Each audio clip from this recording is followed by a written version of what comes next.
Greetings and welcome to the United States Transhumanist Party Virtual Enlightenment Salon. My name is Gennady Stolyarov II, and I am the chairman of the U.S. Transhumanist Party. Here we hold conversations with some of the world's leading thinkers in longevity, science, technology, philosophy, and politics. Like the philosophers of the Age of Enlightenment, we aim to connect every field of human endeavor and arrive at new insights to achieve longer lives, greater rationality, and the progress of our civilization. Greetings, ladies and gentlemen, and welcome to our U.S. Transhumanist Party Virtual Enlightenment Salon. Today is Sunday, August 10th, 2025, and we have a fascinating conversation in store for you. First of all, brief introductions of our panel today, including our Director of Visual Arts, Art Ramon Garcia, and our Director of Scholarship, Dan Elton, and hopefully other panelists will join us as they are able.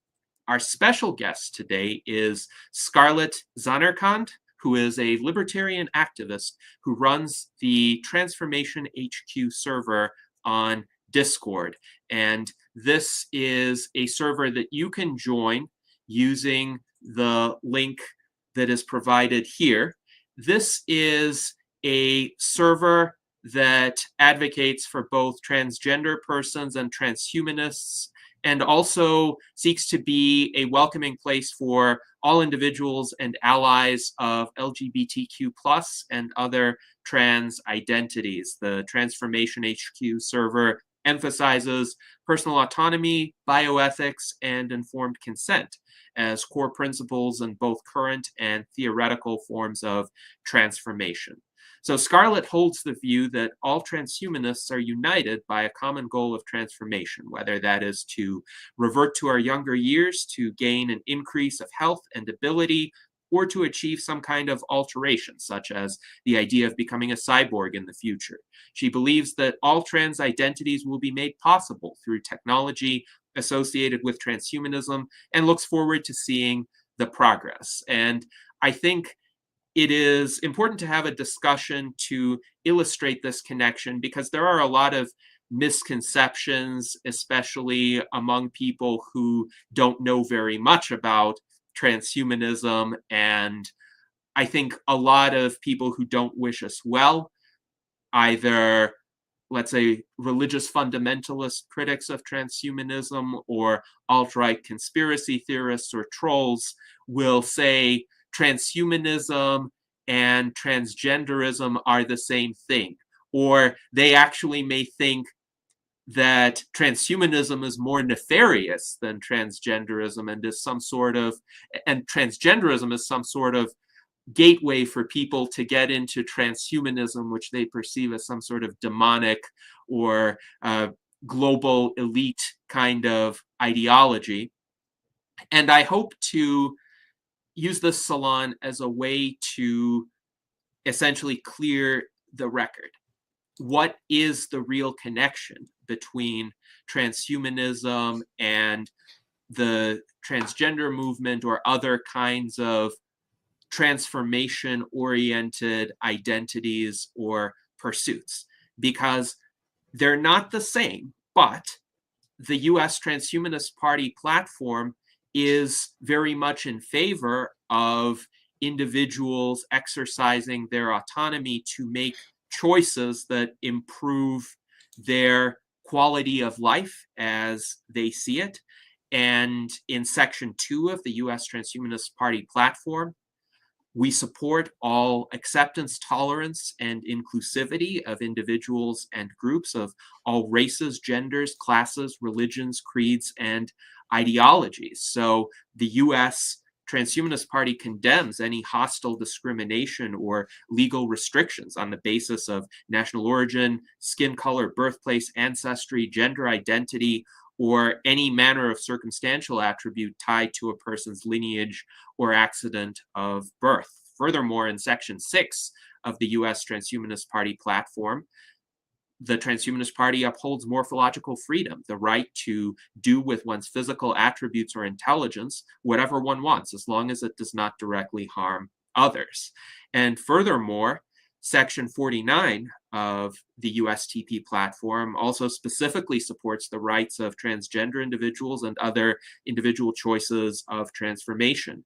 It reads as follows: the United States Transhumanist Party supports efforts to increase autonomy of individuals to decide over their own bodies and holds that individuals should have the legal right to undertake procedures, including gender reassignment, hysterectomies, vasectomies, technological augmentation, cosmetic alterations, genetic enhancements, and physical supplementation at or after the age of 18 years. So that's a very important qualifier there, as long as this does not create health hazards or threats to other individuals. So I think it's very clear where we stand. I wish more people learned about transhumanism and read our platform, and then some of these misconceptions that I alluded to would not be so prominent.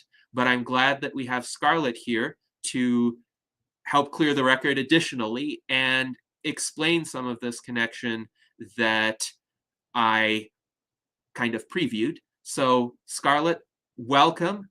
We're pleased to have you join us, and please proceed with your presentation. Yes, sir. Thank you so much. And first of all, I just want to say thanks to everyone for inviting me here, to Ignati and Art. And nice to meet you, Dan. And yeah, I'm Scarlet Zanarkand. I run the server which I called Transformation HQ. I'm not using the name to make money or anything. I found there was some business that uses the name as well. But yeah, I'm the trans ID activist. I know that there are some identities under the trans ID umbrella that are they're considered harmful and may violate consent, and I don't support those. But I just don't want to bring to light this new movement called Trans ID, which started about a year ago or so, and but I created a server, sort of based on the same idea of just like bringing different peoples together of like similar experiences, though not exactly the same, like transgender, people want to change their race or species and stuff. But I believe that in the end that we're going to be stronger together in the future rather than like tokenizing ourselves to appeal to the larger society. And so I guess without further ado, and we'll start with my disclaimer. So, I do not endorse any form of harmful paraphilias, practices, and delusions often associated with the Trans ID label or allied with self-described Trans ID and or red queer groups who do so, and emphasize personal autonomy, bioethics, and consent as core principles in both current and theoretical forms of transformation. Okay, and so for a broad overview of trans identity, and you can see it's the website that I pulled from. I'm not so it's a fairly new term. I'm not sure exactly who coined it. Although this website does have some screenshots of an email showing the supposed first use, but it's basically like an umbrella term to describe like something moving from one state to another, and I could mean pretty much almost anything. And it covers a lot of topics that isn't really currently possible with current technology. And so I personally hold the belief that everyone has what I like to call two faces. There's one that's external and the world sees that defines our lived experience, and then there's what's internal, defined by your self-perception and desires, or what I would like to call the face of the soul, or just your true identity.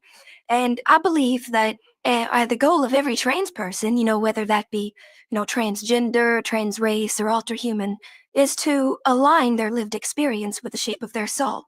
So it doesn't just have to be a physical transformation either. It could be mental. It's like sometimes when people are transgender and they go on different hormones, they experience different emotions because of the result of the hormones. And there's other ways that could be explored in the future. And so yeah, anything that you could think of as it relates from one state to another could be considered trans ID to an extent. But this isn't to say that, someone who like wants to lose weight and therefore they have to identify as trans weight. It's like you don't have to. It's more like a way in which we use language to describe how our identity and experience has changed, or how we want it to be changed. And so here's the next slide. And so the challenges. So the challenges related to trans RD are mostly beyond our current, societal focus. The world is focused on things like, trans people being able to use bathrooms and and whether they can join the military or playing sports and stuff. But we really are just in the beginning of all of this. And there's going to be some major changes in the future as it relates to how technology, and especially AI, as we move into artificial general intelligence and eventually super intelligence, will make it possible to explore different identities which weren't possible before. And it's very likely that it is, as fast as AI accelerates in growth, it's causing changes that humanity may not be ready for. It's like, religion's been stuck in the past for thousands of years, and they're still executing people for things like apostasy. So so as much as even just transgender people are discriminated against in society, we're going to need an extra stronger big brother to keep up with, protecting the anthropomorphic cat girls in Afghanistan, for example. And so eventually I believe that society will catch up, as it always does, for other groups. And so here are the main trans identities as I've laid out. I would consider transgender, trans race, and ultra humanity to be like what I would call the big three. And someone can also have multiple trans IDs, and they could be transgender, trans race, and an ultra human.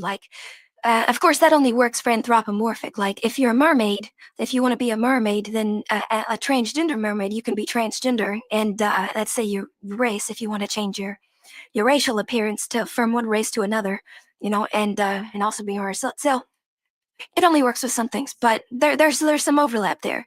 And just to quickly go over the different identities, you have Therians, which are non-human animals such as cats, dogs, wolves, etc. Fiction kin often has to do with intellectual property, such as like a fictional species and characters that you know of, like from Star Trek or something. Other can identify as other than or non-human, but a bit broader than Therians, and they can be mythical, like dragons, vampires, mermaids, angels, demons, etc. And trained species, of course, it's more specifically like the literal biological transformation, not just having to do with an ultra-human identity in a spiritual way, but like you literally want to change your biological makeup. Anthropomorphic, that means like, anthropomorphic is a mix of human and animal features. Like if I want to have cat ears or a cute little tail or scales, and like, it's like mixed a human and animal. Other species. And cyborgs, that we all know what cyborgs are. We'll probably, hopefully we'll all be cyborgs at some point, with nanotech and immortal, near indestructible and all that. Other heart. So this is, other heart is when you get into the more spiritual stuff, not really related to the transhumanism. It's just falls under the alter human umbrella. Other link is like, it's basically the same thing as like other kin or fiction kin, but like specifically like, someone believes that they have total control over their feelings about their identity. It's like, it's not like I just decided to transition, because I just wanted to. So, or for whatever reason other than I just want to be a woman, kind of like trans maxers, call themselves. And you have shifting, which is like, it's like when you go into ultra human mode, and it's like you are more in tune with your theory or other identity and systems. Systems isn't like totally like an alter human identity on its own, but they're like people who experience dissociative identity disorder, and they're often involved with the community, and they have their own terms as well, like fictive instead of fiction kin, and they often get away with assuming the identity of a literal person, such as a person in history, because you're into to fill that void where they didn't have an identity, before, so they can identify as like Abraham Lincoln, even though they know they're not really Abraham Lincoln. Okay, so I'll quickly go over the other trans IDs. So I'll just go over these quickly. So trans age means to identify with a different age group, and I assume most people here want to reverse age, want to be, forever young, young and beautiful at 20, like the equivalent of a 25-year-old. But of course, we'll have to set rules so that people don't violate age of consent, like someone doesn't go back to like the body of a 5-year-old. And transable, means to identify with a different set of abilities. Like, I support improving or gaining new abilities, but not like becoming disabled, such as going blind or deaf intentionally. Although it is possible that Like we could augment our abilities, such as, welding without a mask by limiting our sensitivity to light temporarily, or tightening it when exposed to too much light. Trans orientation is when you want to change your sexual orientation by force, or possibly gender identity. And we'll have to be careful that things such as religious shame aren't used as reasons to change it, like internalized self-hate.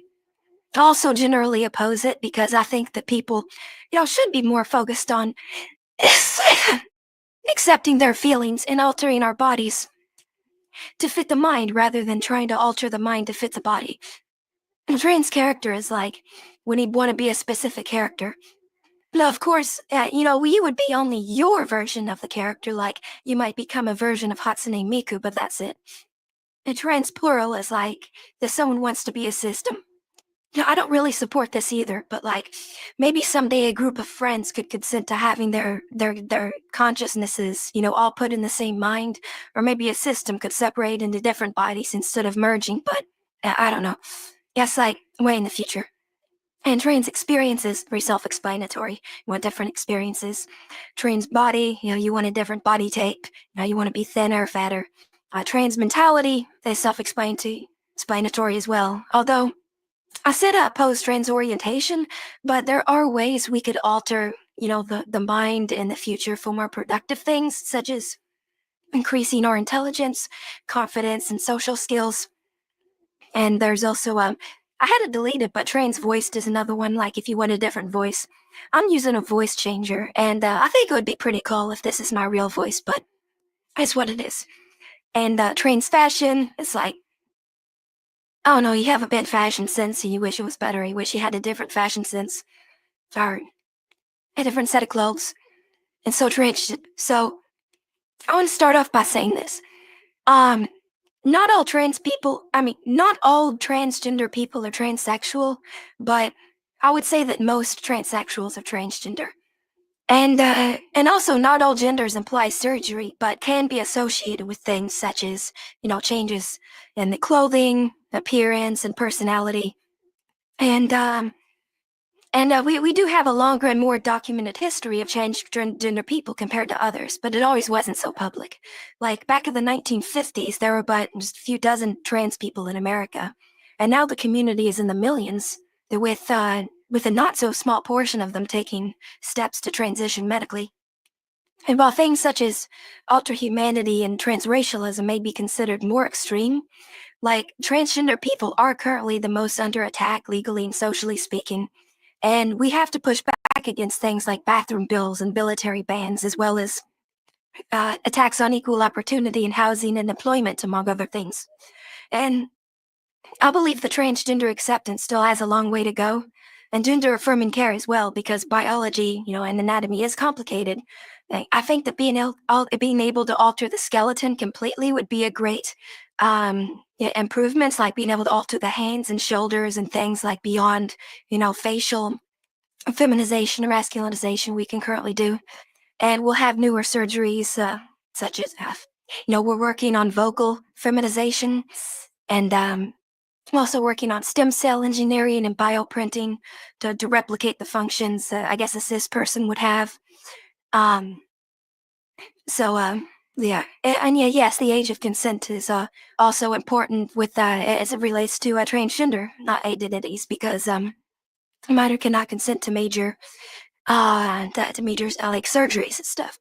And I think theoretically it could be possible, like if we had shape-shifting technology in the future that was fully safe and reversible for a minor to, like, I guess, explore their trans identity at a young age, like, safely. But that's not going to be for a long time, and puberty blockers, that's a whole can of worms.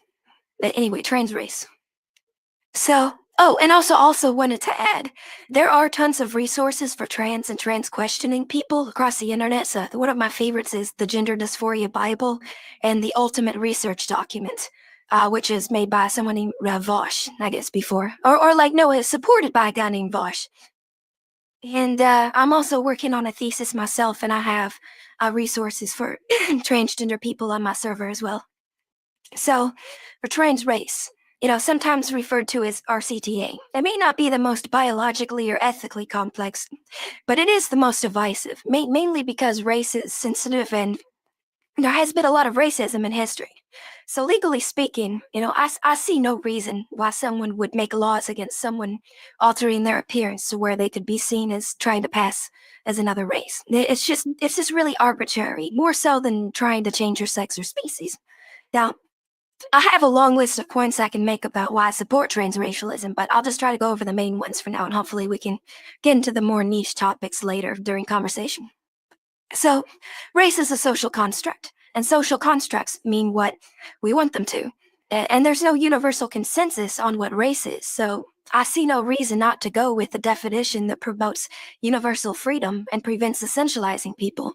And transrace people do vocalize a will to share in the real lived experience of others of the race they identify with, so they are about that life. And racial dysphoria may not be a medical diagnosis, but the way people form their identity as it relates to their culture and internalized beauty standards is very real. So, and I believe that to undo an identity because of political correctness and current ideas about what race is would be like erasure. Because although there's no medical basis for someone being a Christian or a Muslim, we agree that forcing someone out of a religion is wrong. I also believe that transracialism is valid because no one really has control over the of how the things they immerse into, like, and they shape their cultural interests and beauty standards. Like, if we put these beautiful K-pop stars in front of our kids and they come to think this is what an ideal man or woman looks like, and they internalize that, and then they want to look like a K-pop star instead of someone from the race they were born as, then that's not their fault. Because Americans were too busy talking about privilege and oppression. The Koreans and Japanese were over here making awesome music, and people actually want to be like them. So it's like, and what trans race people are doing it is gaining some racial pride that their parents failed to instill in them. And lastly, I believe that technology, will make it possible for people to pass as their identified race in the future, and that will cause cognitive dissonance. And so, forcing people to accept them as such, lest we devolve into race investigations. Now, I think people will be forced to accept them as they identify as once they see it with their own eyes. And there aren't a whole lot of resources about transracialism, but I did finish my thesis on it, as well as write a GPT and the ChatGPT plugins. And also I have a ton of resources and info about it as well, like my feet frequently asked questions on my Discord server. Okay, so I have some info saved for later. We can go over these niche topics as well. We can talk about that later. But a second, alter humanity. So so right now is where things start to get a little complicated. So alter humanity is a large umbrella, and trans identity, of course, is a larger one. But let me just say that any identity like other than or non-human makes for a lot of variation, and so there's a lot of spiritual elements to alter humanity as well, such as reincarnation, alternate universes, etc. But the big thing, of course, I'm here to talk about are the real impacts of biological transformations. So, excuse me. The big problem with a lot of ultra-humans, and especially, Therian identities, is that it may risk dehumanization in different ways. Like if someone were to literally become a lesser animal, like, without additional modification to ensure intelligence and ability to communicate or turn back, it would sort of be like a form of extended suicide, like becoming a normal cat or dog of similar intelligence. You wouldn't have the means to communicate a desire to change back. Now, theoretically, if you had something like the super dog in Rick and Morty that was put in some soup, which gave him super intelligence and then created a super dog army, that colonized another planet, then, and theoretically that might work. Like you'll have some real life Therians who can live comfortably, without body dysphoria, but also not completely lose their agency. And also have the capacity to change back or continue shapeshifting or something. Now, that being said, I do believe in a future where alter humans are able to live authentically with, certain restrictions for safety. I have yet to write my thesis for alter humanity, but I do want to write one at some point, like in the near future, after I finish my one for transgender identities. Now, the first for practical future species, I believe um, will mostly be anthropomorphic, and they'll probably be constrained to an earthly atmosphere for a long time, especially above water, without major evolutionary changes to their bodies, and which I'll get into with my next slides.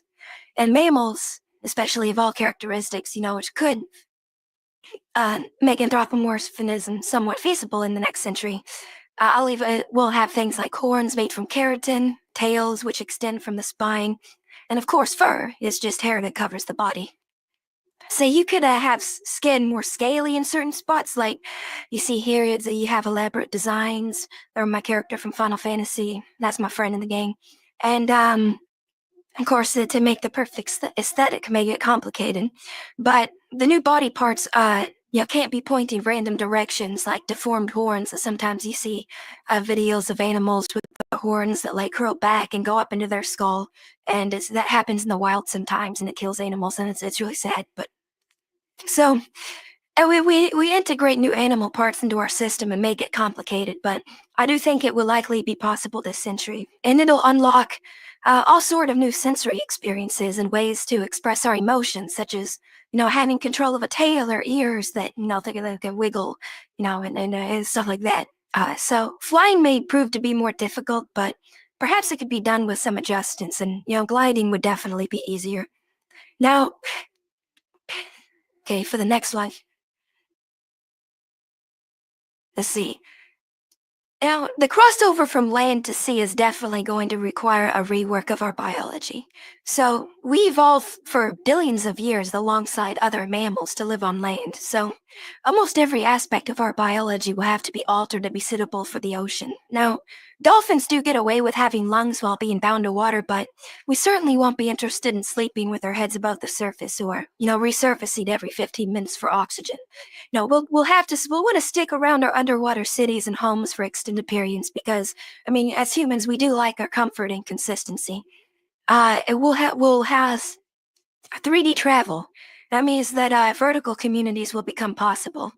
And if there's one thing we can be sure of merfolk in the future, it's that we won't look like this, but we won't be ugly either. As people made for the ocean, our bodies will need to be sleek and slender, and there won't be a change in there won't be a change in skin tone between the tail and the body. Yes, this is AI generated. I don't care. It'll be very consistent, like tone. And our heads will probably be flatter with on the rear rather than bean shaped. Bean shaped is like curls around the back like that, and they'll blend with the neck and shoulders to be sleeker, more hydrodynamic. But it won't be deformed looking. And if we have some kind of hair for aesthetics, it'll probably be different than normal hair.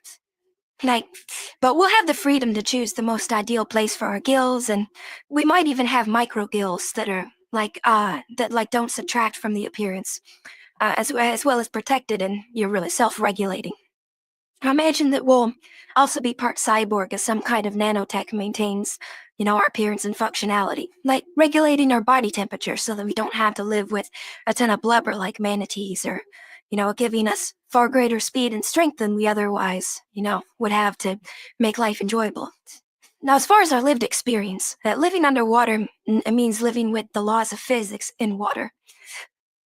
Now, just as we follow the laws of physics above land, so things such as paper will be useless. Materials mold and decay, warp and dissolve faster. Liquids run in water, metals corrode and rust. No fire underwater. That we'll probably have difficulty we'll definitely be able to cook by boiling, but and clothes will have to be made carefully. And most materials except plastic erode quickly. And electricity and technology as well definitely will need to be insulated.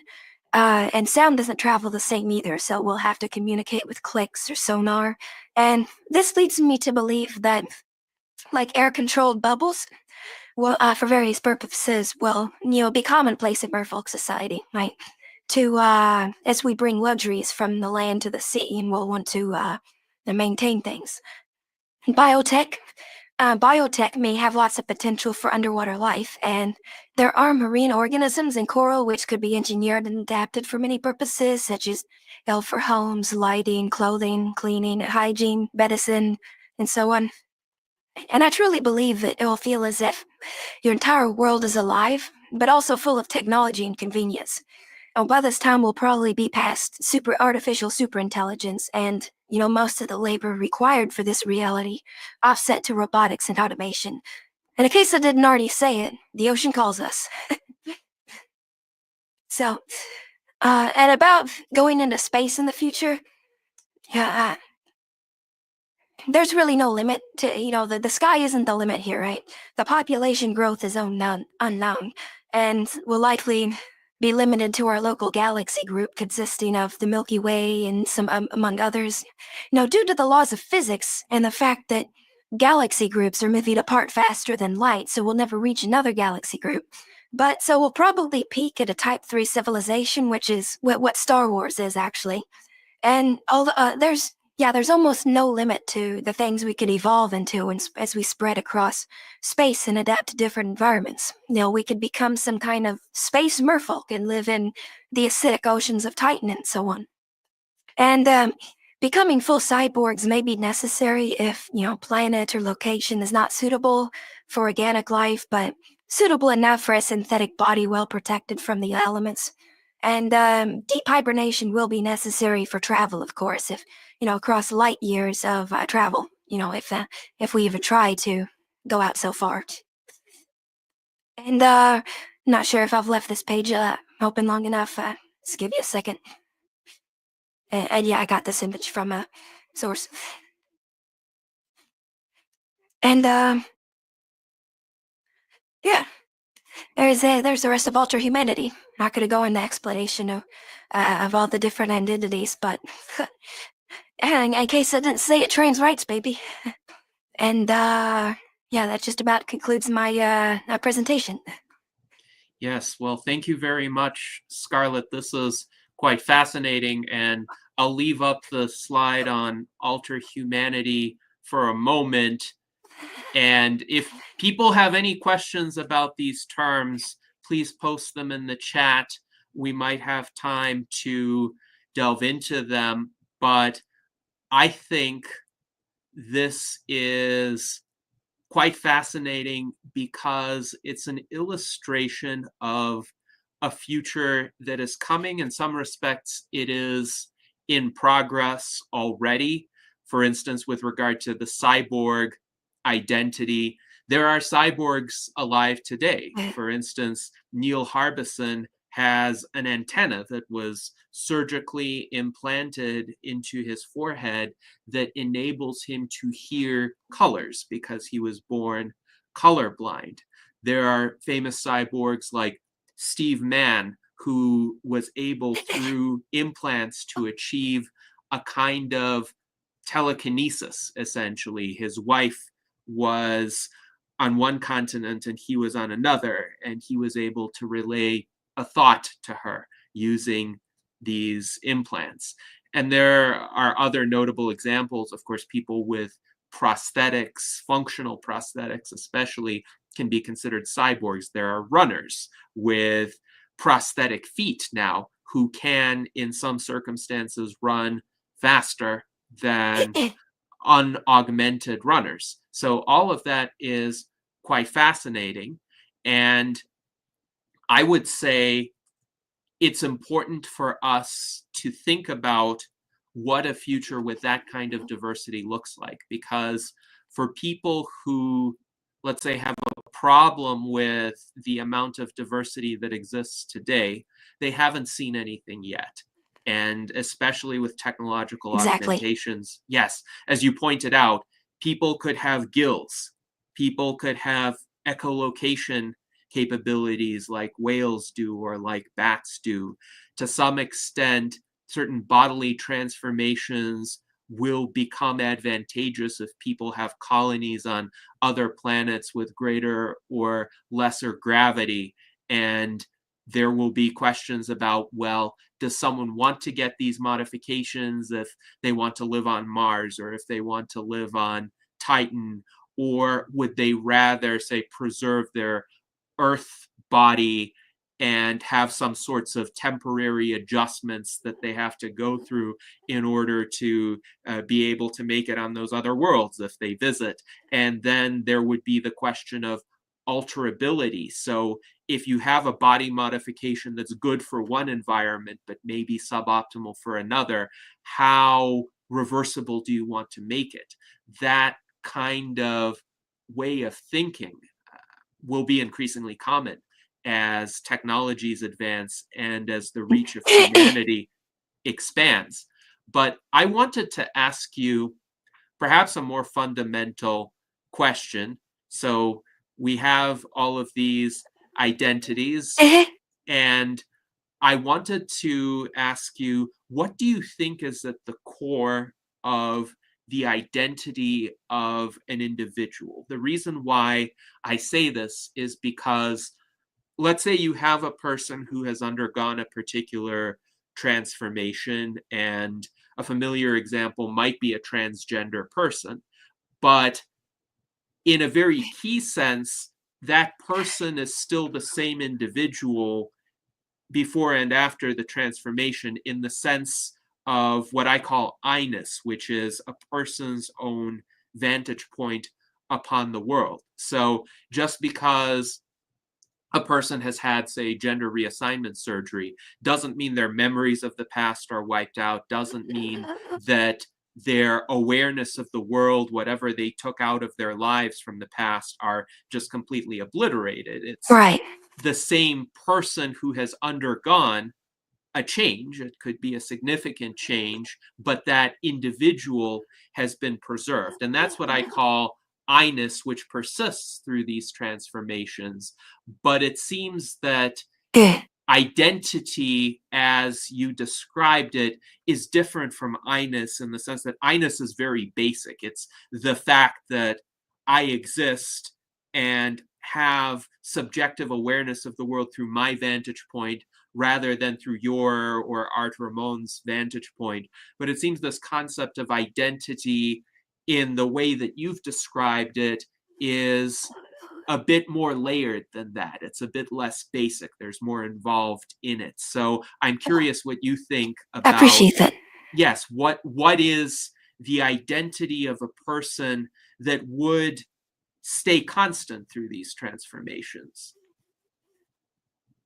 Well, I believe that identity isn't always like perfectly, constant. I believe that identity is fundamentally fluid, for the most part. It's more concrete to some people and less than others. Like when you're a teenager and you're experiencing like hormonal changes, your identity can change a lot. You go through phases, and but and technology as well. Like once we've reached the point where nanotech allows us to shapeshift more than we are currently able to. I believe it's possible that our internal like self-perception and our brain chemistry, in combination with our lived experience and interests, causes our internal identity to change sometimes faster than technology can facilitate those changes. Like which is why for gender identity, even today, we set laws against minors like undergoing surgeries before they reach a certain age because their identity hasn't solidified to a point where they can and consent to those procedures. And similarly, as soon as we figure out how fast technology, what's the peak of which technology will allow us to change our identity, like 1,000 years in the future. Like if I need nanotech to transform into a mermaid, will that still take, like, due to the laws of physics, like a couple of months? Therefore I need to give some thought, at least for a while, before I change into a mermaid, because it'll at least take a couple of months due to the laws of physics and safety reasons. So that's what I think. People will need to be informed about reality of physical transformations. No, Yes. So it's interesting. does that answer the question? Yes, I think so. I think so. And I think the insight here is I-ness Then, ideally is what? stable. So each person has the same I-ness that hopefully doesn't get interrupted or erased, but identity can evolve over time. It can transform as well. And then there's a question of what are viable physical transformations given the state of technological advancements. So it could be more feasible in the future to achieve certain transformations than it is today, while some transformations only remain aspirational. And I was thinking of the comment you made about trans age identities, and you mentioned that most transhumanists, the vast majority, would like to become biologically younger, or at least to have that option. Yet at the at the same time, currently, I can't say right now that I'm 18 years old or that I identify as being 18, even though there is this Right. concept. It's possible to be biologically 18 if you apply the correct technological transformations. We just don't have them yet. So, Mhm. there's in the trans age, I guess, uh, steer. You have two groups of people. The one that believes in chronological age reversal, which is, theoretically impossible because if I'm 18 years old, then I'm 18 years old. But if I am actually 50 years old in the body of someone who the equivalent of an 18-year-old, then I'm still 50 years old. Like you can't reverse time. And there's been a delusion in some the trans age community, but I would say that the focus should be more on um, setting standards and ensuring reason. When we approach it.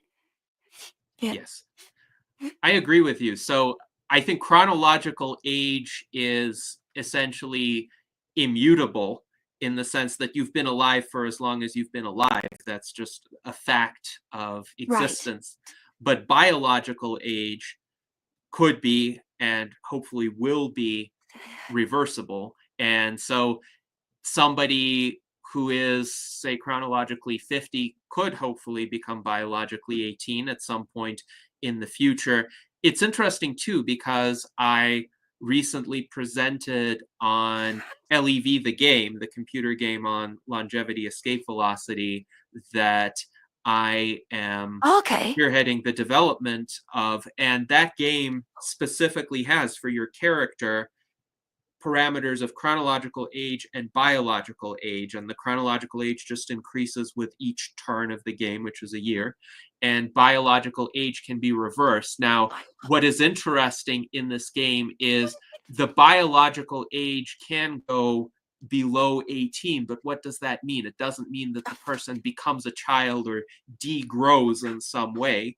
It means that the person's cells become younger than a typical 18-year-old cells today. So hypothetically, you could be Right. an adult in the future, but your cells could be as youthful, which means as free of damage, as the cells of a child or an infant, and you would still have your life And experience. Yes, go ahead.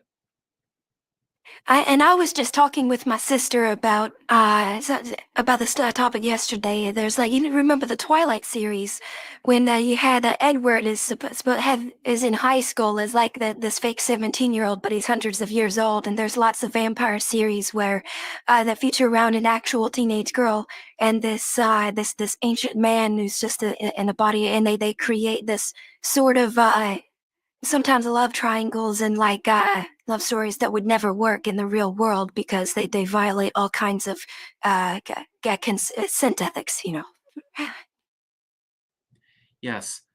And, well, in fiction, of course, there is more latitude to explore this. I think actually a lot of the ideas that you discussed have some roots in science fiction as well. So for decades, science fiction authors have explored questions like, what would it look like if a human society were to create, say, an underwater settlement or a settlement in space, and especially over the course of generations, how would the populations diverge? So there have been a lot of science fiction novels discussing, for instance, spacer lineages, let's Oh say, and yeah, I wanted to talk about cities underwater. yes, please do.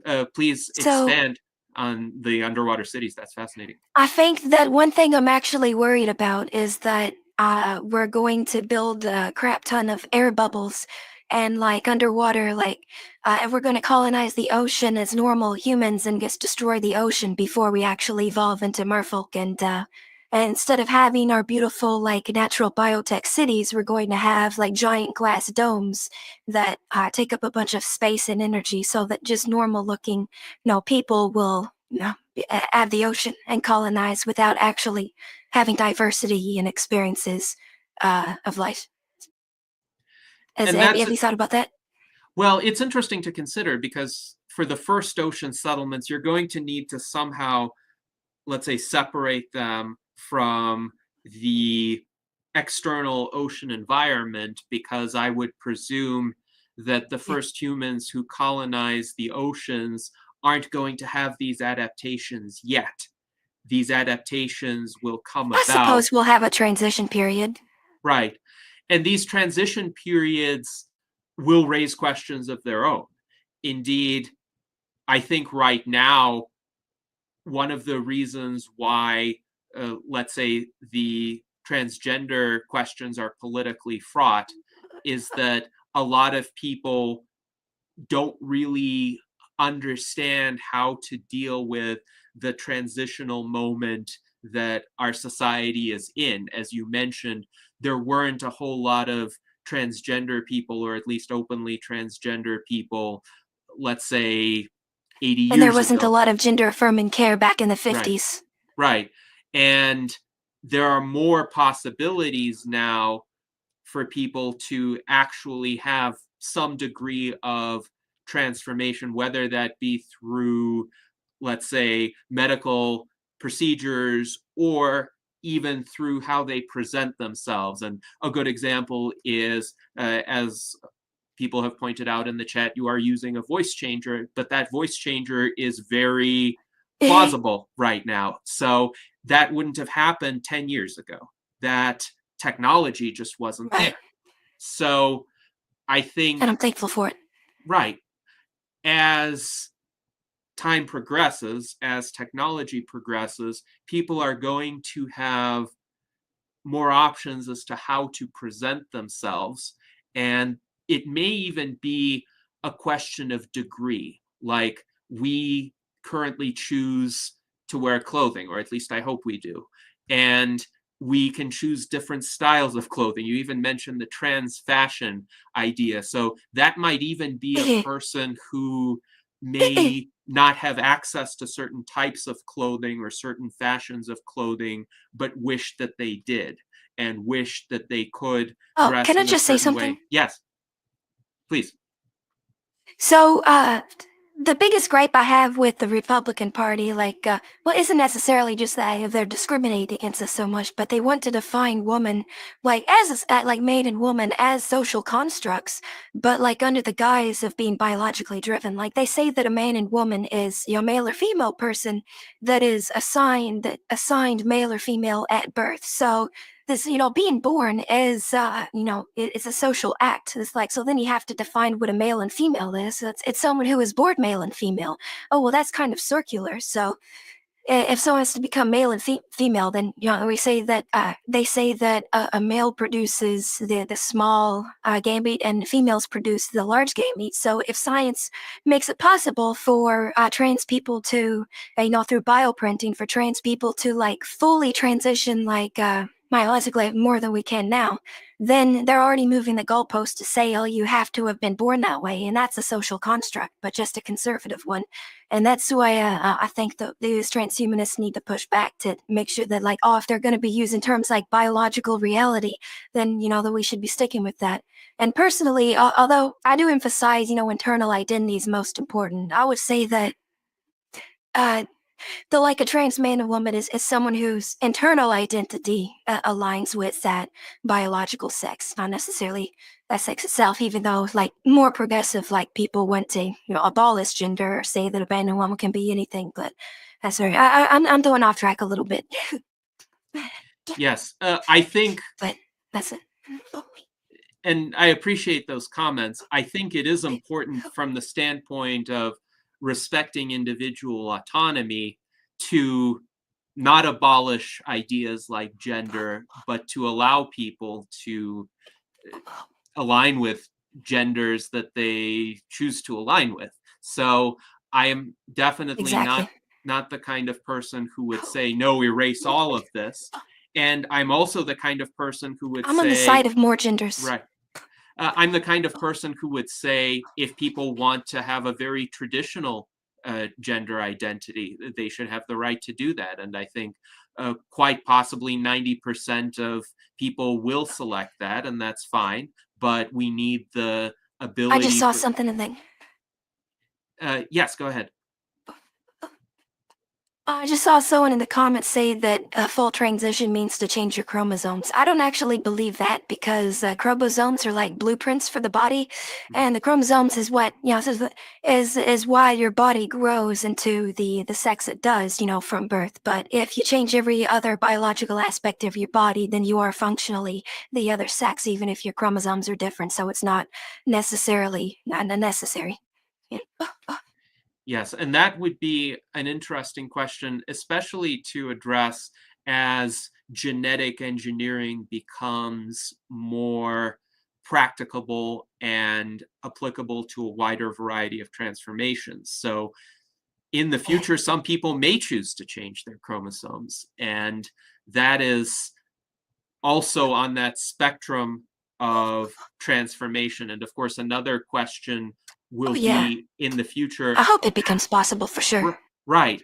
And then in the future, how reversible will these transformations be? So, for instance, you mentioned one of the reasons for Eh, the importance of the age of consent and having this, let's say, minimum age at which many of these transformations are, let's say, conceivable or permissible is because they are very consequential, especially today.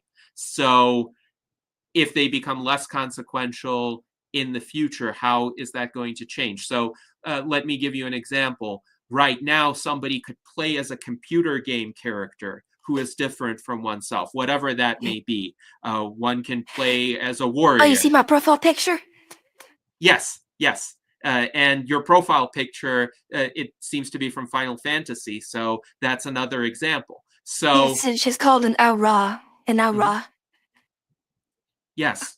So it's generally seen as harmless for somebody to play as a computer game character who doesn't reflect one's own identity because it's not really uh, even considered self-transformation. It's more like role play or a kind of participatory fiction. So you can read fiction about other characters.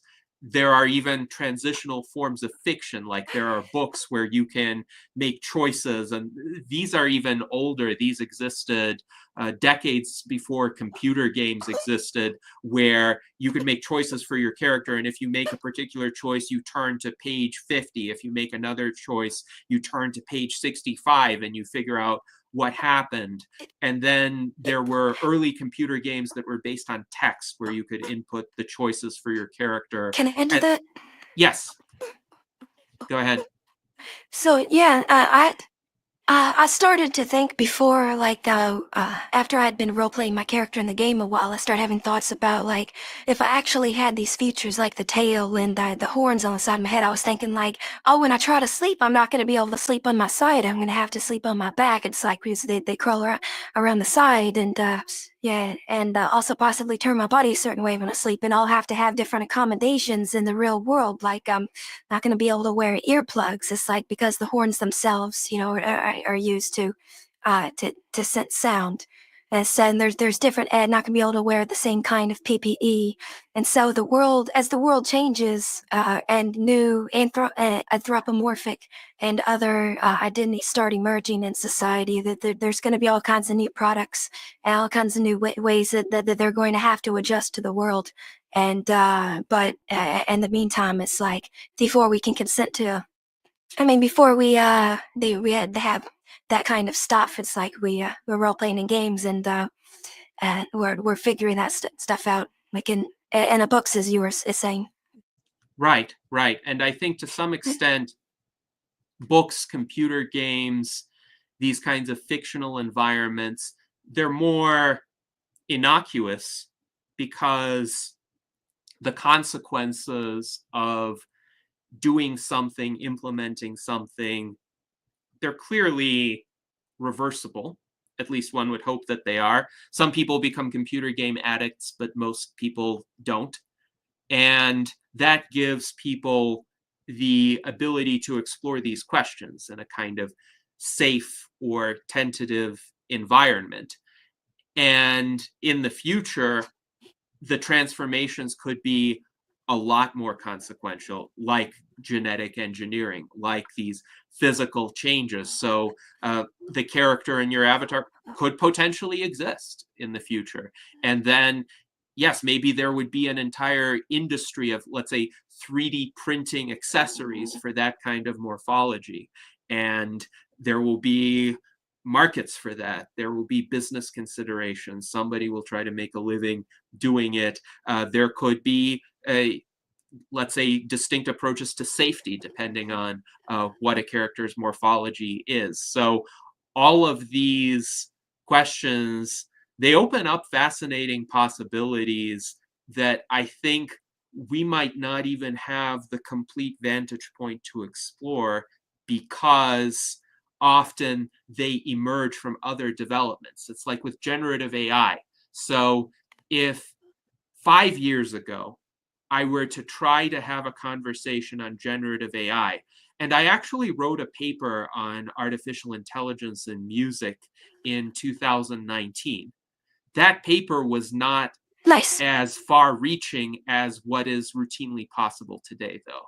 So I kind of tried to get at that possibility of creating music through AI systems. And I was fascinated with earlier, more algorithmic approaches like Mozart's musical dice game, as an example.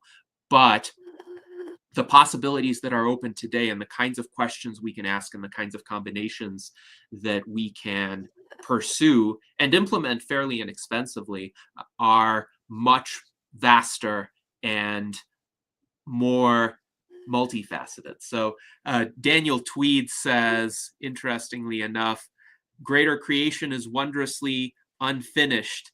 Michael Lazine writes, he would suggest even hair morphology. He would love to have hair for even a little while, like Cloud Strife from Final Fantasy VII. He loves that character. Well, it's interesting because, Michael, I had a friend, an individual with whom I go on trail runs on occasion, and he and I talked about transhumanism after the trail run over dinner, and he said essentially he thinks that transhumanism is underway.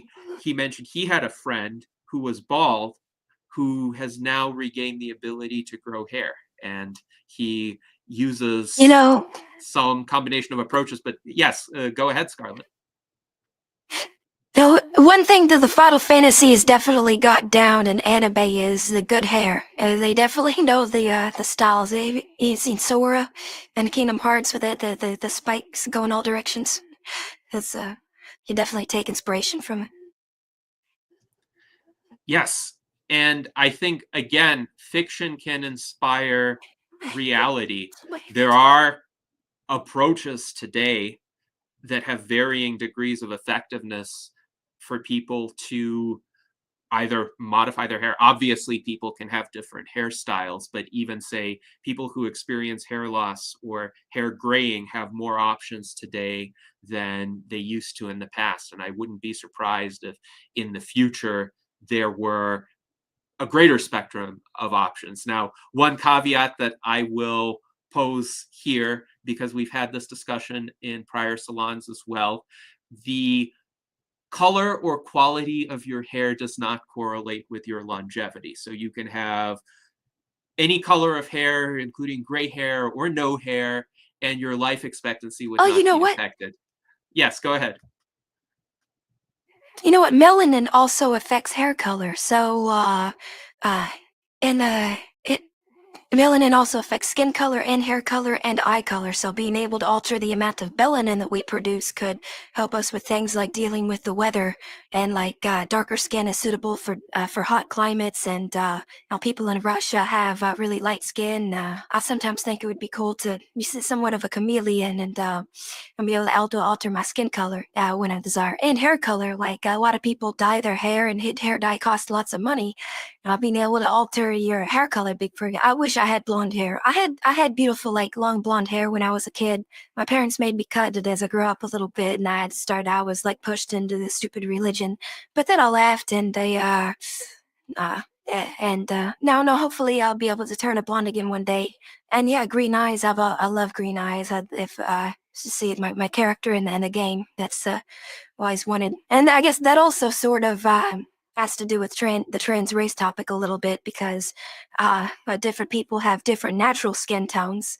And so we're going to have into those conversations if people are changing their skin color too much, are they going to be like, accused of appropriation of something, which of course I hope that the sensitivity around race, decreases as, people heal from the wounds of history, and it becomes a topic that's no longer off limits. You can change your Yes. skin color. Well, this, I think, is a good bridge into that conversation because, first of all, I'll note changing hair color has become quite acceptable culturally. Of course, a predominant way for people to do that would be to dye their hair. And historically, a lot of people have either dyed gray hair some other color or gone the opposite. So if you think of the 18th century, for instance, a lot of people wore powdered wigs that were intentionally gray or white. They considered those hair colors And to be, infested with bugs. well, they wore the wigs to protect against the bug infestations, but they were okay. Even young people were okay Oh, with having gray or white wigs because they associated that with wisdom. So those aesthetic choices have varied throughout the different epochs of history. Now, in terms of skin color, it's interesting. A lot of people pursue tanning. Now, I don't because I I don't just like watched. UV exposure, but yes, go ahead. I just watched Marie Antoinette with my family yesterday. Mhm. Actually, so it's funny you talk about those old wigs and stuff. Yes, so Marie Antoinette was actually quite young, but she wore these tall gray or white wigs. And a lot of women, young women of that era, did so. Now, again, in terms of skin color, there seems to be a certain extent to which today transforming one's skin color is considered acceptable, but there are other ways in which it's either seen as strange or considered completely off limits. Now, on the strange part of the spectrum, Super Thin Guy mentions Michael Jackson, and Michael Jackson also came to mind as well Well, because he could be that was seen because as of a trans vitiligo. race individual. Uh, I'm sorry. Go ahead. Michael Jackson, I believe that he had vitiligo, and he Uh, whitened the rest of his skin to sort of blend everything out. ah, Hopefully, in the future, we'll develop technology to restore people's natural melanin levels, so that they can be comfortable without having to just, whitewash, if they have vitiligo. And of course, hopefully, we'll have total control over our melanin, so people can have whatever appearance they want. But Michael Jackson was definitely not trans race. hmm. And it's interesting. I don't know, of course, what went on in his mind when he performed the many cosmetic surgeries that he did, but I think the reason why people generally tended to have the response to it that they did was that the quality of those surgeries wasn't very good. And I think Right. a lot of people will recognize. So Michael Jackson, in his youth, he was a pop idol essentially, and he was a pop idol for a reason, uh, in terms of his appearance being considered to be quite palatable to a lot of people. And yet, after he went through these surgeries, yes, he lightened his skin, but in the process, it distorted the appearance, it distorted the aesthetic features of his appearance that a lot of Right. people found appealing. Now, some people might say, well, he's an early example of this. But again, I think the question of how efficacious the transformation is of Michael Can I say Jackson. something? Yes, please go ahead. So this refers to I guess phenotype. Like racial phenotype is really difficult to change. A white, like a Korean person that gets plastic surgery in Korea can do things like the double eyelid surgery, and they can do a number of alterations. But if they want, but if someone wants to look as a different race, you get into things like alterations of the entire skull, and there's the racial phenotype that's much more difficult to change. But hopefully that will also become easier in the future. Like, well, if Michael Jackson was trying to get plastic surgery to look as a white person, I don't know if he was doing it because he identified as white. I guess I don't think he ever said anything, but maybe he was doing it because he wanted to look more white in addition to his skin lightening. But yeah, as you said, the technology just wasn't there, and he ended up like that, shaving his nose down to like really pointed and small, and that's why it looked wrong. He had tons of and they just kept and what plastic surgery with nose jobs does, it these days it just removes more tissue, and he just kept removing it and trying to fix the problems that's creating more ones, and end up not looking right. But hopefully, well, as artificial intelligence takes over surgery in the future, we'll have much better results with people. Yes. And definitely, I think the poor quality of his surgeries contributed a lot to the public perception of what he did. I will also say there is some disagreement in the chat about what his actual motives may have been. Was he really trans race? I just wish we could have asked him, Right. because what killed him were not these surgeries or anything else that he was thinking in this regard. What killed him was fentanyl. And I think when we talk Eh, about ways in which individuals pursue whatever changes in their lives they consider worthwhile, or whatever responses to the way their and lives have turned out, what is essential is safety. And I think what he was doing with fentanyl was clearly not safe, and a lot more, let's say, problematic than anything about his surgeries. But I just wanted to make that point. As transhumanists, we value the life of the individual and the continuation of that life. But please go ahead. eh.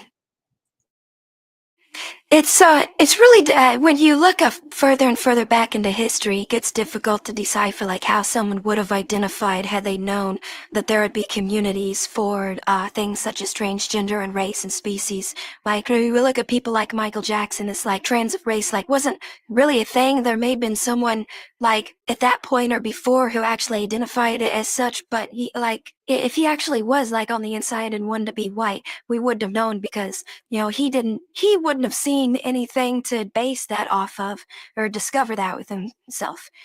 Just like when I was really young, I had feelings about becoming a girl, and which emerged in different ways, but but never like accepted that I wanted to be a girl, and I didn't hear anything about the transgender community until many years later, and and then and then that's when I started fully being able to, I guess, self-reflect.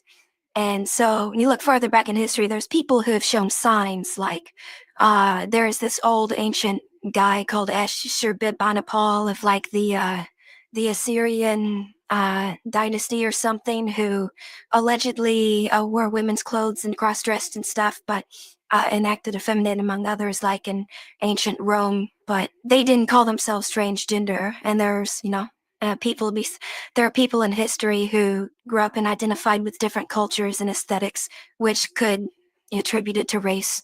But when people who created like anthropomorphic deities that they like idolize after, and maybe sometimes wanted to be, which could be seen as like trans species, but they didn't have the word for trans species. They just thought that minotaurs were cool, and so it gets really difficult, but also somewhat interesting when we look at history and reflect and think like, what would they identify as, or what did their identity change like if they were alive today, and with this the information, that. Yes, well, it's definitely fascinating to consider. Again, I wish these individuals were alive today and then we could ask them. I do sometimes wonder what would various historical figures have thought of our current moment in history. How would their choices, their incentives have been different if they had access to the technology that we have access to now? So definitely a lot of fascinating conversations could be had in this regard. Now, I'll have one more question for you on the trans race concept, and then we'll go to Yes, Art sir. Ramon, and we'll go to questions and comments from the audience. So you mentioned that race is a social construct, and I agree with you on that in the sense that there's no objective set of genetic attributes or even phenotypic attributes as such that identify a particular race. You have certain phenotypic attributes present in people, essentially of every so-called racial group, and how these racial groups have been defined have varied throughout history as well. On the other hand, of course, yes, skin color is an objective attribute, yet again, not really neatly tied to race. And somebody could have even very different skin colors. Somebody could performatively take on certain skin colors, like, say, the Blue Man Group. Nobody has an issue with what the Blue Man Group is doing, in part because I think there is no population of humans that has naturally blue skin, and everybody knows, oh, it's face paint, it's reversible, hopefully it's non-toxic, and they have their own act as the Blue Man Group. So I'm curious if in the future, perhaps a better way to think of it wouldn't be as trans race, especially as you pointed out, certain other attributes are more difficult to change, Right. but rather the ability for people to modify their skin color as they choose in a way that is seen to be as innocuous as modifying one's hair color or Okay. putting on contact lenses with different eye colors. Right. Why is skin color seen as having And more related of a to taboo specific aspect? cultural interests. Right, right. And yes, I think intent matters. So another commentator mentioned, well, blackface is bad, and it's clearly recognized as bad today. Why is it? Because there's a history of that being Right. used to demean people, and we don't want that to happen. But let's say positive appropriation, I think, is not problematic in that same way. Go ahead. So there have been bad actors for sure in the related to the trans race topic, such as that there was this guy named Ollie London who became famous for wanting to be Korean. He got a bunch of surgeries, he spent hundreds of thousands of dollars, and he later, came out as a Christian reactionary and went against all of that, and even transgender people as well. And so, but during the time that he was identifying as Korean and a Korean woman, he was acting excessively stereotypical in the videos. He made music videos where he had poorly pronounced Korean, and there was a bunch of videos of Koreans reacting to it, and it was all rage bait. And there was also this girl on Dr. Phil called Treasure, and she said that she knew she was white, but it wasn't because she aligned with white, like European phenotypes or like the culture, but she thought that it was more like white supremacy. And her and her and it is believed that her and her family set it up as a shtick to gain attention on Dr. Phil, such as the the Cash Me Outside girl. And so a lot of the hysteria around trans race and people is the people who identify as trans race publicly are trolls and they're perpetuating stereotypes. But I do believe in, and I think fundamentally people who genuinely identify with trans race do so in a way which is often detrimental to themselves. It's like we looked at this at Rachel Dolezal, and she lost her scholarship or something from the university or whatever, which is. I mean, and a separate issue on its own. I do believe that ancestry can play a part when it comes to like reparations, but her identifying like as black seemed a lot more genuine, and she went a bunch of interviews and lost a bunch of like public support and ruined her reputation and stuff. So, and people put themselves out there genuinely, they don't end up like elevating their platforms. Like Ollie London moved on to be, he just switched up and became this reactionary. People who are genuine about it often lose that support. Similar to how there's the stereotype that transgender people like come out as trans for attention, but transgender people on average face a lot more discrimination, hardship, and are fired from their jobs and among other things. And so but I fundamentally don't believe in predetermined or fixed identities. And so if race must be absolute and unchanging, contingent on ancestry, then I would say that transracialism, what it really comes down to is, we don't have another word for redefining race. So it's more like race abolition or race reforming. And there's also a lot of philosophers as well who have advocated for abolishing race, and there's videos on it which I've watched because it comes down to that they don't want their identity to be defined by history and by privilege and oppression, and that if race is to me thing that it should be like that should be a specific set of phenotypes, and that sometime related to a geographic location or crossing over with culture sometimes, but not directly tied to it. And that's does that about summarize? Yes, I think that's a good answer. And along those lines, Daniel Tweed writes, race is not a scientifically correct substitute for ethnotype when describing Homo sapiens sapiens. So there is, let's say, a more scientifically rigorous way to describe, say, the origins of certain populations and how populations moved and merged and assimilated and diverged over time. We all have common ancestors, by the way, as humans, and we all originated genetically from Africa, and again, populations diverged, and now in an age of globalization, of course, populations are coming together again increasingly and moving around, and people are that's another point. Of the world. Yes. At what arbitrary point in history did people become this other race? It's when you think about that, it's like at some point we were all African. So is it if our ancestry is all African, then are we all black, or just the people who migrated out of Africa within the last arbitrary amount of years?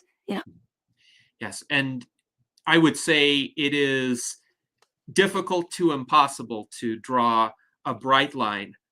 And I think that will raise implications for the future. So if we do have situations where there are space colonies, particularly ones that don't maintain as much contact with, let's say, the majority of the human or transhuman civilization, or underwater settlements and similar situations, and then 600 years later, we come across people from those settlements and they look really different from us, but we clearly had common origins. So where do you draw a bright line? Again, these questions would be very challenging to answer at the very least, but I hope we will, in those future societies, have the tolerance and inclusivity and understanding to really try to figure out how we can all get along in spite of those differences.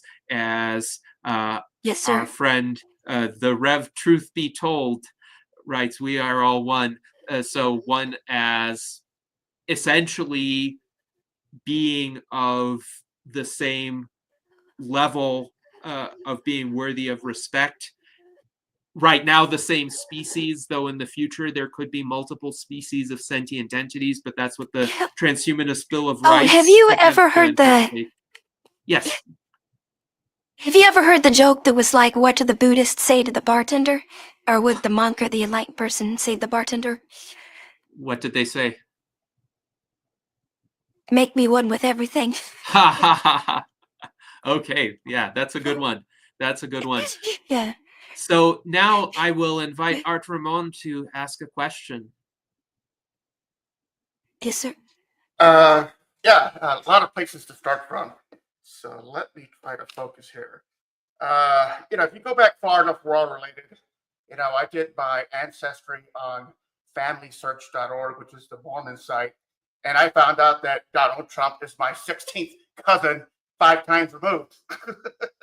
So I'm so sorry. far enough, we're all related. Our common ancestor is this Johann von Brudenberg, some German noble who one of his daughters went to marry off into Spanish nobility, and somehow that trickled down to me. So if you go back far enough, we're all related.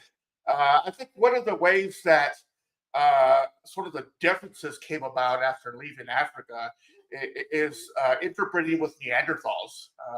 The Neanderthals had left Africa much sooner, like hundreds of thousands of years before. So they had hundreds of thousands of years to sort of adapt to the colder climates, which lightened their skin.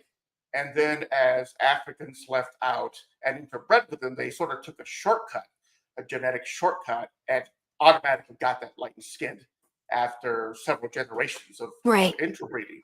So, but there are no more purebred Neanderthals. So that source of that phenotype is sort of gone, unless we genetically, control our own evolution, through therapy. And I think that's probably speed running evolution.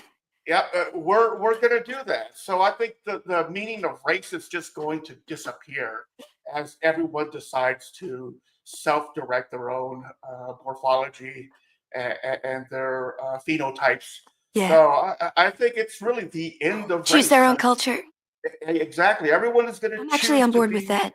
Their own thing. And, you're going to have this tribalism come about. You'll have people who want to be those dragon people. You find out there are reptilians on the planet where they want to sort of idolize and become like these reptilians, and then they're going to turn themselves into dragon-like people, and then you have other people who want to emulate the Nordics, because the Nazis were doing secret deals with alien species that look Nordic, and you're just going to have all sorts of divergence going everywhere. And eventually, you'll have that divergence, and it'll converge again on what's more practical, and as culture changes. So you're going to have a lot of fluidity. The difficult part will be as it starts to happen.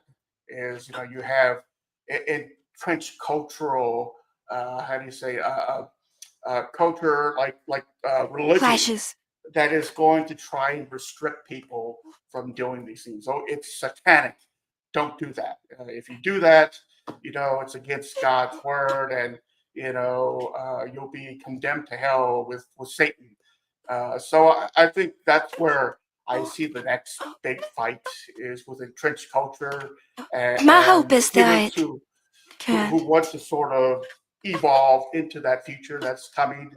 And some say that there are other alien beings among us, and some that are coming take over the planet because they don't want my to hope bomb is it. that Sure, go ahead. my hope is sort of that ASI, artificial superintelligence, will eventually take over and sort of push the reactionary ideologues and movements out of the way, so that people can truly be free. Yeah, that would. But be it also depends on who's controlling it, I suppose. Yeah, that would be a good direction, especially if it's not controlled by people who just want to outright control everything out of their own ego. But yeah, we're in very interesting times. Even at my age of 53, I'm going to live long enough to see the strangest things happen and be part of it. So yeah, Oh, yeah, man. my kids who are still in their 20s are going to live long enough to see all this, come about. And the life I lived was not the life that my father lived, and so forth and so forth. And just like that, my son is not living the life I grew up with. I mean, just radical differences between the generations. So yeah, it's going to be very interesting times. I personally, as a transhumanist, I'm thinking more of long-term survival and whatever helps me get that. Not necessarily morph into something for a cosmetic reason. It's more all about survival. I've had my own experiences with the paranormal, which I'm trying to sort of integrate into my thoughts of just how real is it, and how much of an effect it will Oh, have you know what? in the future. Yes. That reminds me of an idea for a story that I explored where a sailor gets stranded on an island and comes across a mermaid, and there's no way for the mermaid to help him reach a land like hundreds of miles away. So she helps him turn into merfolk as well, and and then survive all the resources of the ocean. So and then go to their underwater city or whatever. Yeah. Yes. Well, I mean, the legends of merfolk are many, and some say, they could be alien, or they could even be some previous species that lived on a planet and decided to sort of break away to the underwater world, and they have since directed their own evolution to become these mer type people. And they don't Yeah. really care to interact with us. They're far beyond us. But occasionally, not everyone thinks the same, and they have individuals that do come to the surface to interact with us. But You want to know it something is crazy? sure. There's like no mermaid video games, like because all the video games that we have are on land, and it's like require like basic physics for some reason, like vertical building and environments. There's this one level in Kingdom Hearts called Atlantica, which is made fairly well, but there's like no mermaid video games for some reason, because I guess because even in a simulated environment, the that sort of full 3D like role playing is just complicated. Mhm. Well, what Now, I find interesting is that certain sea mammals, like killer whales and dolphins, are rather friendly to humans. I think maybe they confuse us for merfolk. That's why they don't attack us. But anyway, I'll cut it off there. I've heard about penguins confusing. I've heard about penguins confusing other humans for other penguins before. Stuff like so that. there is a video game that I am aware of called Aquaria, which actually does try to uh, essentially emulate that kind of aquatic experience. So, Scarlet, you may want to check that one out if that interests you.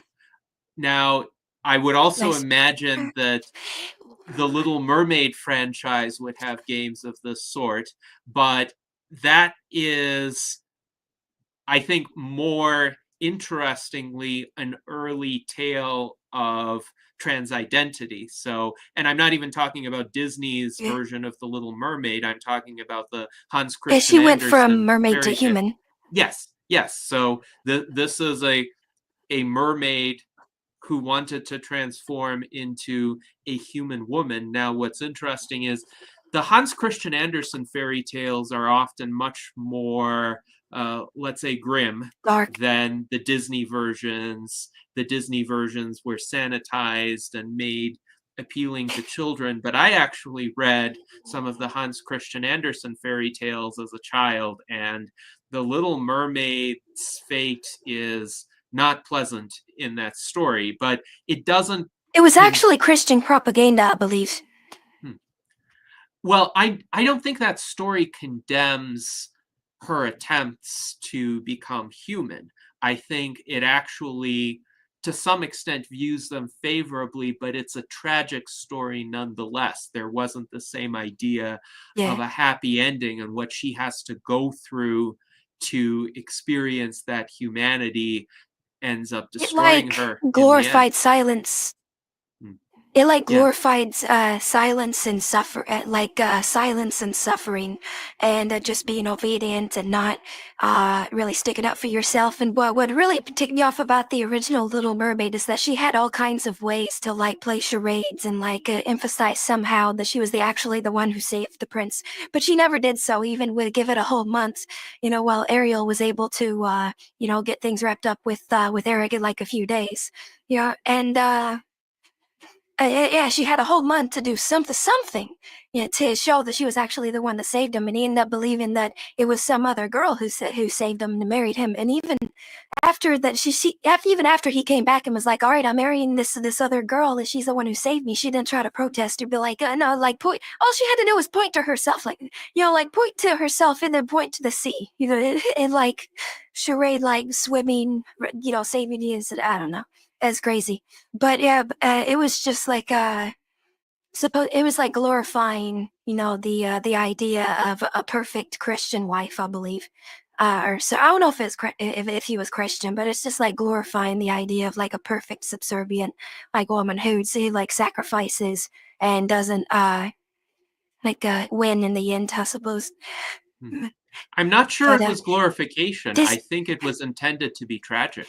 eh, So, oh, so yes, it was like a point against it. It was a point against. Oh, okay, yes, maybe maybe. so. Maybe it was it wasn't intended to show her as a role model in terms of how she acted. It was intended Oh, to uh, just tell a kind of tragic tale that this happened, and right. despite her attempts, she was put in this impossible situation. So that's how I saw Yeah, it, it wasn't the worst though. right? It's And a a good lot of moral, and the Disney's version wasn't bad either. right.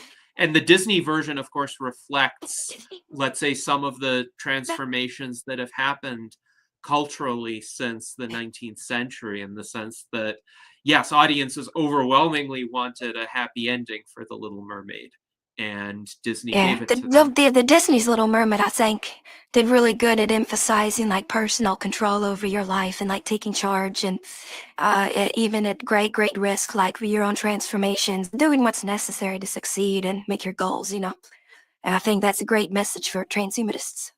To, Yes, indeed. So we've had quite a fascinating conversation already, ranging from let's say, the future of space settlers to the Little Mermaid, and we have so much more that we could discuss. First of all, another comment from the Reverend Truth Be Told, mind blown. Thank you, Scarlet, for shedding light to me on this very hot topic. Being an Episcopalian, I thought I was so woke and understood the trans thing, but I knew nothing.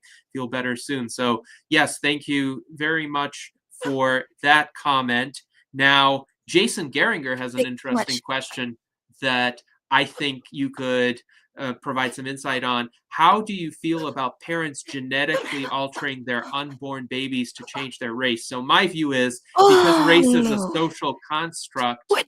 I don't think you can do that. I don't think it's really feasible to do that, to Yeah, I make would a not. child of a different race, because there's not one gene you Okay, could so switch on or off. But what do you think? Okay, so I saw that Japan recently put some news out on Twitter that they had successfully eliminated the gene that causes Down syndrome, and I think that's awesome, and that no child should be born with Down syndrome, or even like extreme, like if we have the ability to remove like extreme like autism and Down syndrome and other like physical deformalities, I think it would be great if we have a standard, a universal standard, so that all babies can be born without setbacks and compared to others, so that we're all like coming out of the race on an equal footing. However, they should be able to, make more arbitrary decisions about their identity and appearance. Like if they want to change their race, which really shouldn't have an effect on their life, like later in life, for of their appearance, then they should be able to do that later. But I wouldn't alter. I don't think it would be acceptable to alter aesthetic things about. Like mostly aesthetic things about a baby before they're born, or to like make them, or like some kind of gene that makes them grow up to be, super strong and fast in comparison to other kids, or that they're gonna grow like we're gonna edit the gene to make sure they grow up to be 8 foot tall and a Greek goddess or something. I think that's we should have limits. Eliminate diseases, and then let people pursue their own destiny as they grow up. But I also wouldn't say we should. Yeah, but of course, there's also a worry that no, we would use it to eliminate, to like I guess turn all kids, I guess cis or like it could also enforce cis heteronormativity. But I wouldn't want to make any alterations to, now to like brain chemistry to like fix an perceive like predetermined identity. It's like and they should also figure out on their own as they grow up. Mhm. Just in case that came up next. I think it's definitely a lot less questionable to have somatic gene editing that people can undergo as adults to change whatever attribute they like than for those changes to be, let's say, implemented without the consent of a child. But I agree also that if the changes are unambiguously helpful or they remove an unambiguous harm, like removing a genetic illness or a predisposition toward a genetic illness. The elimination of Down syndrome is an excellent example because there's no way in which a person having Down syndrome is better off than an otherwise identical person who doesn't have Down syndrome. Now, in the realm of other changes, Jason does have a follow-up question. So how far does it go? How much can parents change their kids? Because he says somebody is going to want to get crazy with it. So my thought is, I think it might be inevitable. Right. It might be inevitable. And I think the question is one of, are they unambiguously helping that child or removing a harm? And to a certain extent, aesthetic modifications, they can be performed in a different way. So even right now, there is such a practice as embryo selection. If there's in vitro fertilization, for instance, and the couple can decide which of several embryos gets implanted, and they could have some idea of the genome of the embryos or the viability of the embryos, and they can choose the embryo that they like the best. But of course, right now, with today's level of technology and understanding, they're not going to be able to know perfectly what characteristics that child is going to have. Now, in the future, we will hopefully have ectogenesis, artificial wombs, and it might be possible for a couple or a parent to decide. Right.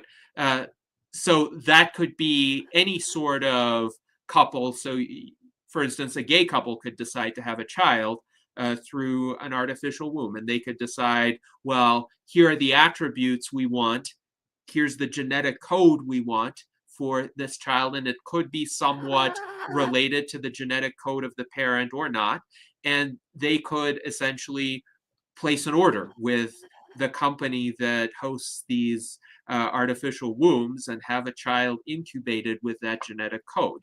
So in that situation, yes, the parents have a very explicit kind of ability to influence the genetic makeup of the child, but they're not really altering an embryo that already came about. They're kind of custom tailoring an entirely new embryo. So what are your thoughts as to that distinction?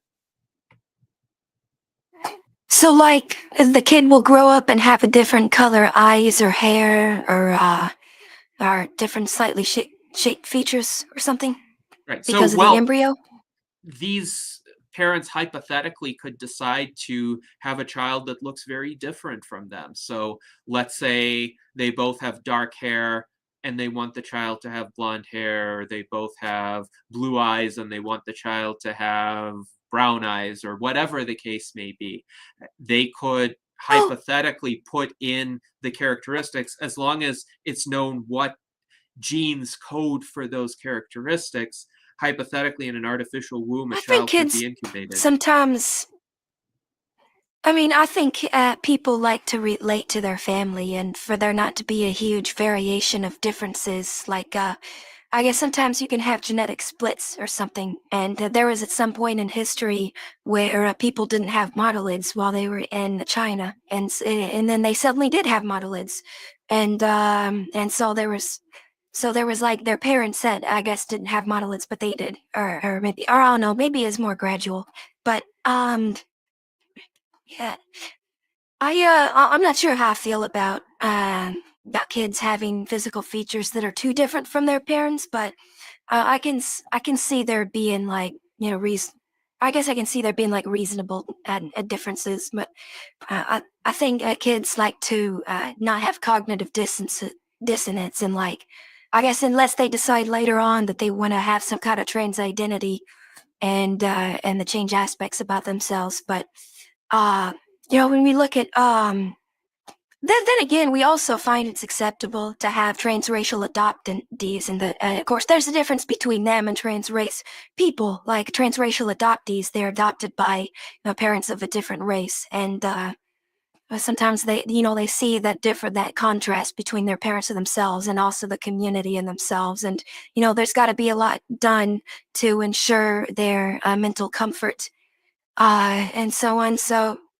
Not really sure. I feel like the line is possibly a bit arbitrary of what we could say, like whether we should be allowed to alter their eye color before they're born. I'm sorry I can't give it the definitive definition, but I feel like there could be some acceptance, like to a degree, but not like change their entire racial appearance. Like if they would otherwise be born, with similar, structure appearance as their parents, like maybe just that maybe their eye color and hair color would be okay.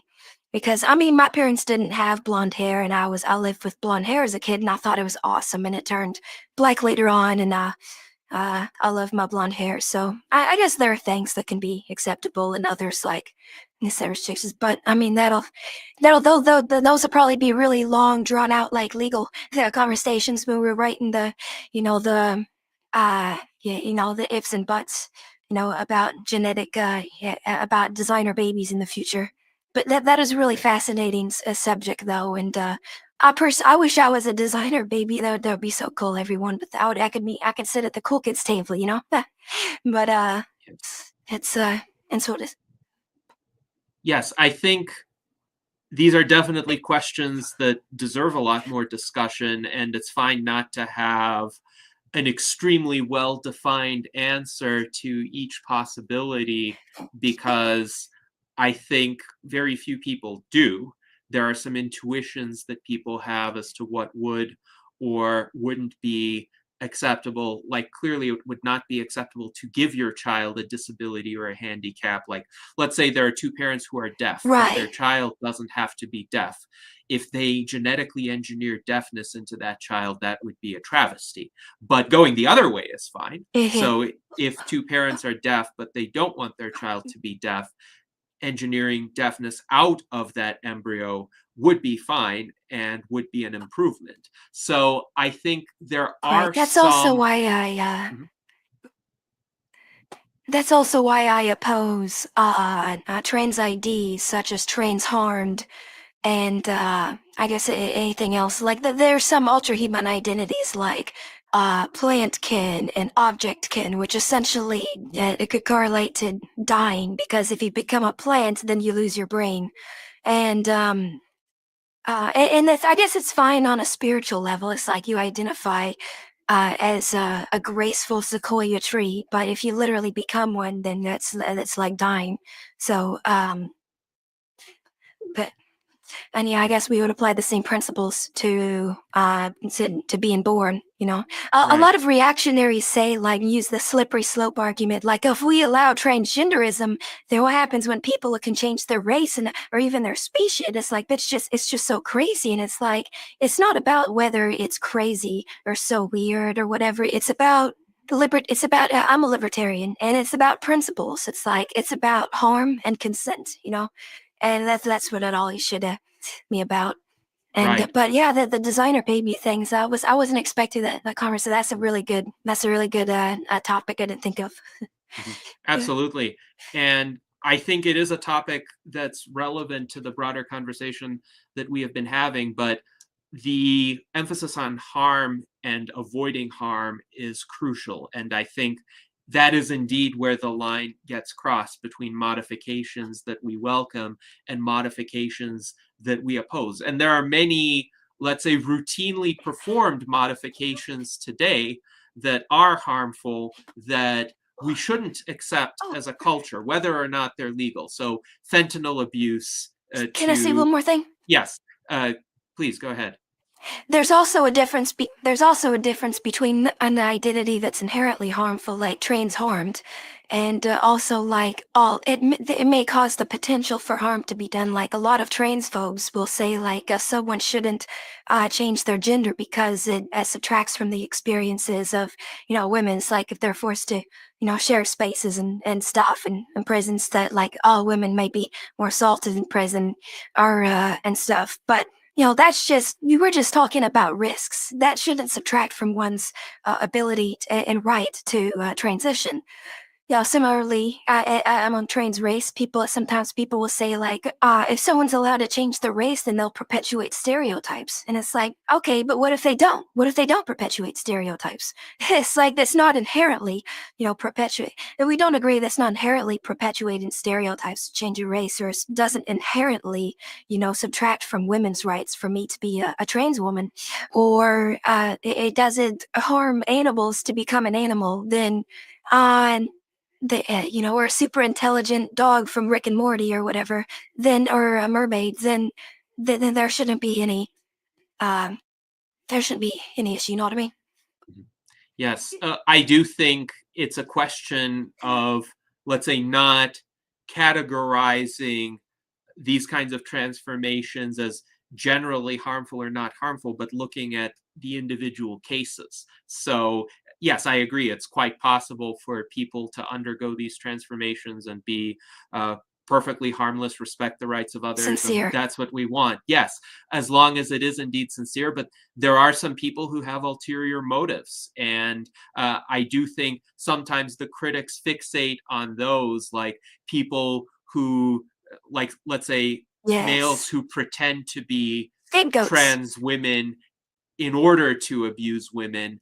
And that, of course, should not be acceptable in any society. But I think it's very important to be individualist about this and to see not just how to characterize a broad category of people, but what are the motivations of a particular person. And there's a spectrum. And some people are frankly just unhinged, and they're going to want to inflict harm no matter what identity they assume or try to represent themselves as being, or they might not make any assertions about their identity. They might just be bad people. So I think we should judge people Right. based on what they do, what they intend to do. And if what they do is peaceful, if what they do respects the rights of others, then I'm fine with it, as long as essentially I'm afforded that same respect. So we have about 6 minutes left in our virtual Enlightenment Salon, and there are still so many different questions or concepts that we could explore. Now, Rudy Hoffman, our friend, writes that his mind was being blown by the panoply of options on the menu that you provided, Scarlet. And yes, I think there's a certain... How about a sampler? Yeah, that is probably a sampler of what the future is going to look like. But I think the broader point is, to a certain extent, each person can fit into one or more of these options, in the sense that they want something fundamentally to change about who they Right. are or their identity at present, for whatever reason. And I think for most transhumanists, it's because they perceive limitations to their bodies, to their biology, to, for instance, what aging does to their organisms. And they want to alter that. They want to have more autonomy. Live their glory years. Yes. And they want to live longer too. And they are frustrated by the fact that right now there are certain involuntary constraints imposed upon them that threaten to literally erase their identities. And through science and technology, we can influence that, at least delay it, hopefully prevent it. I think there should be greater acceptance of that as well. And I think where Only ancient philosophers. Mhm. If only ancient philosophers talking about the fountain of life and writing books about that and knew all these other things that we'd be talking about in the future. Mhm. It's not just Yes, about living forever, it's about all the possibilities with it. yes. And a lot of transhumanists have discussed body modifications, not just in terms of cyborgism or having non-biological parts, but even through genetic engineering, having biological parts, uh, other kinds of functionalities that animals may have. And for instance, somebody may want the ability to breathe underwater without identifying as another animal species, but that could be a human with gills, for instance, and the gills just offer that person the ability to, for instance, dive underwater without diving equipment. Or somebody might want to Right. have the ability to fly. I wouldn't be surprised if there would be humans who try to have some sorts of wings. I would probably say Can I tell you the something? yes, please go ahead.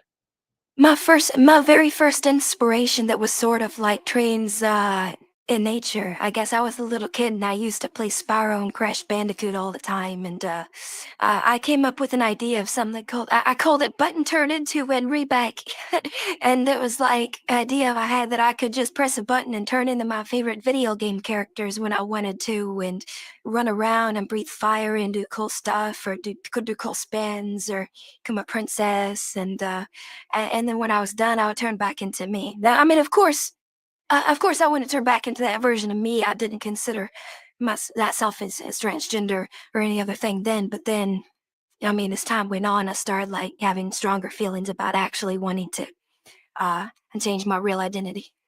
And so, a lot of self exploration sort of happens for me at a young age, and Mhm.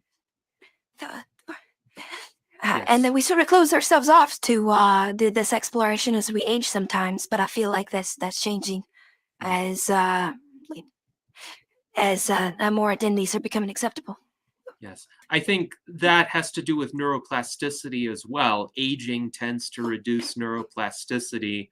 And if biological aging can be reversed, I think people will have younger, biologically younger brains that would be more open to exploration. But also, to your point, at least with certain modifications, reversibility is important, or at least advantageous. So I was going to mention, I Right. think it would be very interesting to have wings and to have the ability to fly essentially unaided, but it would be better to have those wings in the form of a wingsuit rather than wings that are permanently affixed to one's body, just because if you're on land and you're interacting as a terrestrial being, those wings, well, they can get in the way. And that's just a fairly basic observation about physical constraints. So It I would need would to be imagine, practicable. yes, yes. And those practical considerations will lead to a lot of permutations, a lot of different, let's say, modular and reversible transformations that people might undergo in the future. And Art Ramon points out wings get in the Oh. way of scuba diving as well. So yes, if you want to be an Ooh, aquatic could I ask something? being, yeah. We have about a minute left, but if it's a quick question, please go ahead. Okay. Yes. If there is one major development among all the things I talked about, like being able to fly or anthropomorphism or becoming merfolk or going out into space or is there anything else, like the one development that you want to see, like what would it what are you most excited for people to be able to explore in the future? Well, I would say the range of worlds that people could explore is ever expanding, whether these be the outer worlds like space or undersea habitats, or even new landscapes or new cities that haven't been built yet. I think I would be excited to explore future cities and futuristic architecture, or inner worlds, worlds of the Got it. intellect or fiction or virtual reality.